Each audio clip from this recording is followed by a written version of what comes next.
When a liar becomes a leader, Jagdeo said Azrin Mohammed has Venezuelan connections to Maduro. The Venezuelan ambassador refuted that. Lie. Jagdeo said Azrin applied for a Venezuelan visa. The Venezuelan ambassador said no, he never applied for a visa. Lie. Jagdeo and his surrogates insinuating that Azrin traded gold to and from Venezuela, but stopped short of providing any proof. Lie. Jagdeo said Azrin Mohammed has Colombian connections, but there is nothing to prove and substantiate it. Lie. Jagdeo said Azrin Mohammed has involvement in murder. Azrin was never questioned as a suspect and is not involved. Lie. Jagdeo said Azrin Mohammed beat and harmed security guards and quoted an almost 20-year-old Starbuck News article about when my parents went to Hajj. Azrin was not involved in the business at that time. Lie. Jagdeo said Azrin Mohammed has connections to the narco business, but the U.S. indictment said nothing of that. Lie. Jagdeo spoke volumes on the Lamborghini car and about tax evasion, while knowing fully well who approved and facilitated the importation of the car. Lie. And the word is Lamborghini, Jagdeo, not Lamborghini. Jagdeo and his surrogates insinuating that Azrin has a connection to the Regent Street gas station bombing. Lie. Jagdeo said that Mohammed's bribed media personnel to get positive reporting without providing any evidence. Lie. My question is, can we conclude that the VP is incapable of being truthful? If it walks like a liar and talks like a liar, it is a... Here's what is true. I, Azrin Mohammed, will not retreat. I will not surrender. I will never yield to intimidation. My courage will never be broken. A few months ago, Jagdeo said that he hopes when the police and GRA apply pressure on me, that I don't come crying to him like others did. That will never happen, Jagdeo. A man could do as much as he likes, but never for as long as he likes. Every long rope has an end. Rather than directing your energies to the Mohammeds, tell us what happened between you and Sue. Here's where your attention should go. 48% of Guyanese still live below the poverty line. Address the cost of living. National security remains under threat. There is still no word on who is behind the recent bombing, and public servants still need an increase. While you are there, pay the nurses. Pensioners need an increase. While you are there, increase disability allowance and ensure small businesses get grants. We have enough to ensure the Because We Care cash grant increases. Rice farmers are suffering. Pay some attention there. You went to solicit votes in Region 3 and promised the people better. Now the vendors are watching their livelihoods destroyed, their stands being bulldozed. Did you lie when you promised to end blackouts as well? Prove me wrong. Focus on the promises you made to the Guyanese people. On the campaign trail, you and your cabal promised cash grants for Christmas. The people are dependent on it. So I'm at the Starbuck Market here, and yesterday you saw our PS, Mr. Chukan, and our DPS, Dr. Josh Kanai, with a team out here putting down bins. You can see them around. There's one behind me, one over there. Every 40 feet we have bins, and we'll be clearing those bins every twice a day. And tonight we have a going forward party right out here where we're going to be spreading the message about how we're going to keep this square clean. So come out and join us.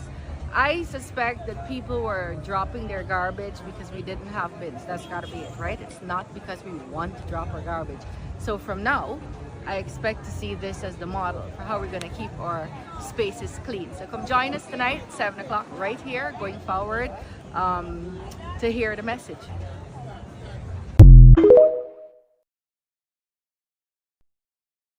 The BBL, a beauty standard that has spread quickly throughout the West and has even managed to make butt prints right here in the Caribbean. The Brazilian butt lift. I'm sure you've heard of some of your favorite celebrities getting this procedure done. I mean, the comparison is clear for females and males. Allegedly. Everybody wants to mimic the hourglass. Today I'll tell you guys the true story of a woman who paid the ultimate price for a love that is widely admired today, but was scorned several years ago. This is the story of Sarah Bartman, a woman whose life became a symbol of colonial exploitation, racial objectification, and the dehumanizing gaze of 19th century Europe. Sarah Bartman was born around 1789 in the Eastern Cape of South Africa, among the Khoi people, one of the region's indigenous groups. Orphaned at a young age, Sarah grew up during a time of intense upheaval as European colonialists expanded into her people's land. In her early 20s, she was taken to Cape Town, where she worked as a domestic servant for a Dutch colonialist named Peter William Caesar. It was through this connection that she came under the control of William Dunlop, a British ship sergeant and showman who persuaded her to travel with him to Europe. In 1810, Sarah arrived in London not as a visitor, but rather an exhibit. She was put on public display under the stage name the Hottentot Venus, a derogatory term rooted in colonial stereotypes.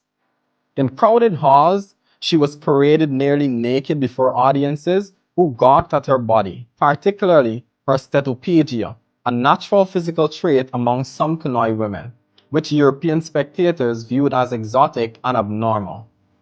Despite the supposed agreement for her to earn money and return home, Sarah remained trapped in this cruel spectacle.